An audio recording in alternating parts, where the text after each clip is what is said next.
নমস্কাৰ সুপ্ৰভাত জ্যোতিষশাস্ত্ৰৰ এই শিতান্তিৰ মাজলৈ মই অনিদিতা শইকীয়াই সকলোকে স্বাগতম জনাইছোঁ। আজিও আমাৰ সৈতে উপস্থিত আছে জ্যোতিষশাস্ত্ৰবিদ কিৰয়ং ডাঙৰীয়া আৰু তেওঁ আপোনালোকৰ সমস্যাসমূহৰ প্ৰতিদিনেই সমাধান দিয়ে আৰু তেওঁক আমাৰ অনুষ্ঠানৰ মাজলৈ স্বাগতম জনাইছোঁ। ধন্যবাদ, নমস্কাৰ। যিহেতু দাদা আমি প্ৰতিদিনে গ্ৰহগতি আৰু যাত্ৰা সন্দৰ্ভতে অনুষ্ঠানটি আৰম্ভ কৰোঁ, আজিও গ্ৰহগতি আৰু যাত্ৰা সন্দৰ্ভতে জানি লওঁ। হয়, আজিৰ গ্ৰহগতি চন্দ্ৰ শনি কুম্ভ ৰাশিত বহি আছে। আজি ৰাহু মীন ৰাশিত, কেতু কন্যা ৰাশিত বহি আছে, মংগল আজি কৰ্কট ৰাশিত বহি আছে, আজি শুক্ৰ বহি আছে মকৰ ৰাশিত। আজিৰ দিনটোত লগ্ন ধনু, ৰবি আৰু বুধ বৃশ্চিক ৰাশিত বহি আছে। আজিৰ দিনটোত তিথি শুক্লাষষ্ঠী, সপ্তমী তিথি ব্যাঘাত যোগ, মকৰ আজি কুম্ভ ৰাশি, বৈশ্যবৰ্ণ, ধনিষ্ঠা নক্ষত্ৰ, দেৱাৰীগণ। আজি শুভ কৰ্ম নাই। দিনটোত নিম তিতা খোৱা নিষেধ, তাল খোৱা নিষেধ। এতিয়া আহিছোঁ দিনটোৰ ৰাশিফললৈ। টেৰট কাৰ্ড মতে মই প্ৰথমতে মেঘ ৰাশিৰ ফলাফল ক'ম। পেণ্টাকুলছ এণ্ড ওৱান্স, এই দুখন কাৰ্ড মতে এই ৰাশিৰ জাতক জাতিকাসকলৰ বিদ্যাৰ ক্ষেত্ৰত জটিলতাই দেখা দিব পাৰে। নিবনুৱাসকলে কৰ্মসংস্থাপন পাব হৈছে। শিল্পী তথা সমাজসেৱীসকলে প্ৰাপ্য সন্মান লাভ কৰিব পাৰিব। আজি ৰুবি পিন্ধক নতুবা তামৰ আঙুঠি পিন্ধক। ৰেড কালাৰ লাকি, ব্লেক কালাৰ আনলাকি। এতিয়া হওক বৃষ ৰাশিলৈ টৰাছ, পেণ্টাকুলছ এণ্ড পেজ অফ শ্বৰ্টছ, এই দুখন কাৰ্ড মতে এই ৰাশিৰ জাতক জাতিকাসকলে কৰ্মৰ ক্ষেত্ৰত জটিলতা পাব। ৰাজহুৱা কৰ্মত জড়িতসকলে সহানুভূতি লাভ কৰিব পাৰিব। স্বাস্থ্য পাতি ভাল। আজি ডাঙৰজনক সন্মান কৰক। দিনটোৰ lucky colour blue, unlucky colour green. এতিয়া আহক মিথুন ৰাশিলৈ Gemini, cups and the chariot, এই দুখন কাৰ্ড মতে এই ৰাশিৰ জাতক জাতিকাসকলে পৈতৃক সম্পত্তি অৰ্জন কৰিব পাৰিব, যদিও এই প্ৰাপ্তি লেহেমীয়া হ'ব। আজি বিদ্যাত কিছু বাধা থাকিব। অবাধ্য সন্তান সন্ততিৰ ওপৰত কঠোৰ হ'ব পাৰে। আজি পাৰিলে দুখীয়া ল'ৰা ছোৱালীক কিতাপ পত্ৰ পেন আদি দান কৰক। Orange colour lucky, blue colour unlucky. এতিয়া আহক কৰ্কট ৰাশিলৈ cancer, swords and knight of ওৱান্স, এই দুখন কাৰ্ড মতে চাকৰিয়ালসকলৰ এই সময়ছোৱাত নতুন পৰিকল্পনা কৰিব পাৰে। উপযুক্ত সময়। ডাঙৰজনৰ পৰামৰ্শ লৈ কাম কাজত আগবাঢ়ক, সফলতা আহিব। বিদ্যাত শুভ, প্ৰেমত শুভ। Lucky colour maroon, unlucky colour blue. হয় দাদা, এখন পত্ৰ হাতত তুলি ল'ব বিচাৰিছোঁ। পত্ৰখনত তেওঁ লিখিছে, উপাৰ্জন ব্যক্তিত্ব ইণ্টাৰভিউত সাফল্যৰ বাবে ৰুদ্ৰাক্ষই কেনেদৰে কাম কৰে বা তেওঁ ভাল কাম দিয়ে বুলি শুনিছে, এই বিষয়ে আপোনাৰ পৰা মন্তব্য বিচাৰিছে। হয়, যদি আপুনি উপাৰ্জন বঢ়াবলৈ বিচাৰে তেতিয়া নমুখী, চাৰিমুখী নতুবা তিনিমুখী ৰুদ্ৰাক্ষ ধাৰণ কৰিব পাৰে। ইয়াৰ ধাৰণে সহ্য ক্ষমতা, বীৰত্ব, সাহস, কৰ্মক্ষমতা বৃদ্ধি পায়। এইকেইটা ৰুদ্ৰাক্ষ সংকল্পৰ বৃদ্ধিৰ সহায়ক, লগতে নিজৰ লক্ষ্যত উপনীত হোৱাত সহায়ক হয়। যদি আপুনি বাৰে বাৰে ইণ্টাৰভিউত অসফল হৈ আছে, ইণ্টাৰভিউত দি আছে কিন্তু চাকৰি পোৱা নাই, তেতিয়া আপুনি এটা কাম কৰিব পাৰে, এটা একমুখী ৰুদ্ৰাক্ষ ধাৰণ কৰিব পাৰে, তেতিয়া লাভ হ'ব। ধন্যবাদ।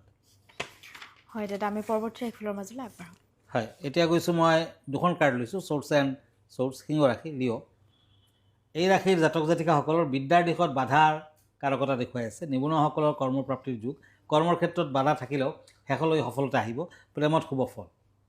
আজি নীল সৰস্বতীৰ আৰাধনা কৰক, য়েলো কালাৰ ইউজ কৰক আৰু আনলাকি কালাৰ হ'ব ৰেড। এতিয়া শ্বৰ্টছ এণ্ড পেজ অফ পেণ্টাকলছ, কন্যা ৰাশি। এই ৰাশিৰ জাতক জাতিকাসকলৰ আৰ্থিক দিশত উন্নতি লাভ, প্ৰেম প্ৰীতিত মধ্যম ফল, যোগাযোগ আদিত আশাপূৰ্ণ ফল পাব। বিদ্যাত মধ্যম ফল। বগা বৰণটো শুভ, গোলাপীয়া বৰণটো অশুভ। এতিয়া তুলা ৰাশি, লিব্ৰা, পেণ্টাকলছ এণ্ড শ্বৰ্টছ, এই দুখন কাৰ্ড মতে এই ৰাশিৰ জাতক জাতিকাসকলৰ আনৰ উপকাৰ কৰিবলৈ গ'লে বিপদত পৰিব পাৰে, সাৱধান হওক। আৰ্থিক দিশত উন্নতিৰ সম্ভাৱনা।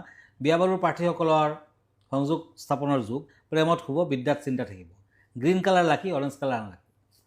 এতিয়া আহক বৃশ্চিক ৰাশিলৈ স্কৰপিঅ, শ্বৰ্টছ এণ্ড পেণ্টাকলছ, এই দুখন কাৰ্ড মতে এই সময়ছোৱাত ব্যৱসায় বাণিজ্যত ব্যস্ততা বৃদ্ধি, আৰ্থিক দিশত আয় বৃদ্ধিৰ কাৰকতা, সফলতা আহিব। সন্তানক লৈ চিন্তিত হ'ব। প্ৰেমত প্ৰতাৰিত হোৱাৰ যুগ। আজি ৰঙা বৰণটো শুভ, বেঙুনীয়া কালাৰটো অশুভ। হয় দাদা, আজি বিষয় কেনেধৰণৰ লৈ আহিছে দৰ্শকসকলৰ বাবে? হয়, আজিৰ বিষয় হৈছে গৃহবাস্তু আৰু ইয়াৰ প্ৰতিকাৰ।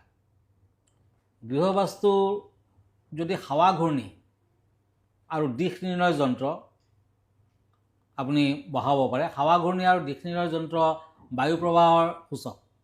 ঘৰৰ ওপৰত বা বাহিৰত এনেকুৱা বস্তু লগাব লাগিব যাতে আশে পাশে যিমান ওখ বিল্ডিং আছে তাৰ পৰা কোনো ধৰণৰ নিগেটিভ এনাৰ্জি আপোনাৰ ঘৰখনত সোমাই পৰিব নোৱাৰে। এই যন্ত্ৰ ৰাখিলে নিগেটিভ এনাৰ্জি আপোনাক অনিষ্ট নকৰে।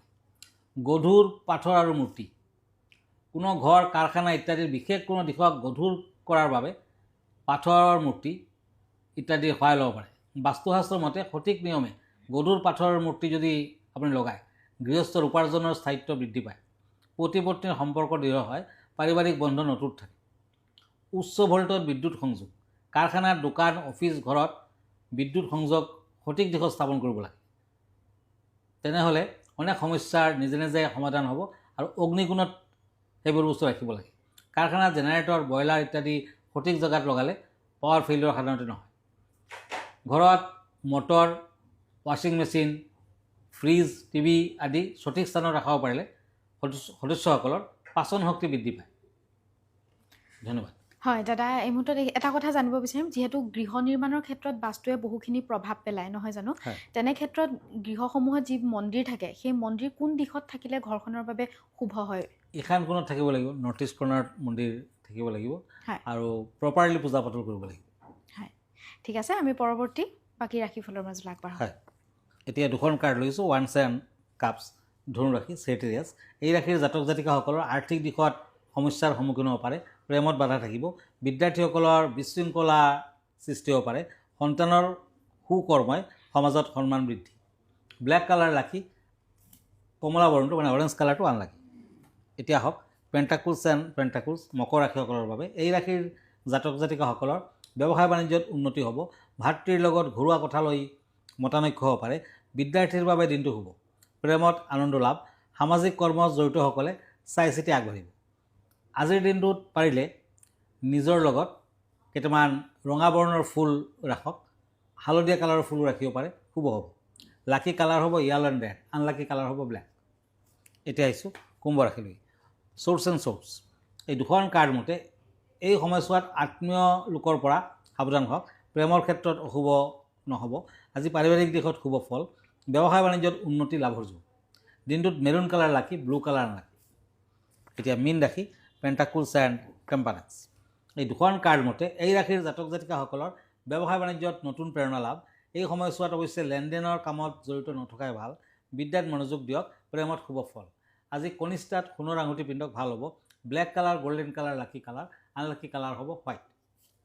হয় দাদা, ধন্যবাদ জ্ঞাপন কৰিছোঁ। যিহেতু আমি অনুষ্ঠানটি সামৰিব লাগিব, অনুষ্ঠানটি সামৰাৰ পূৰ্বে আপুনি এবাৰ ঠিকনাটো জনাই দিব। আমাৰ ঠিকনা এষ্ট্ৰলজাৰ কিৰো য়াং, Ratnakuber gems and jewellery, Manipuri Basti, Guwahati 7।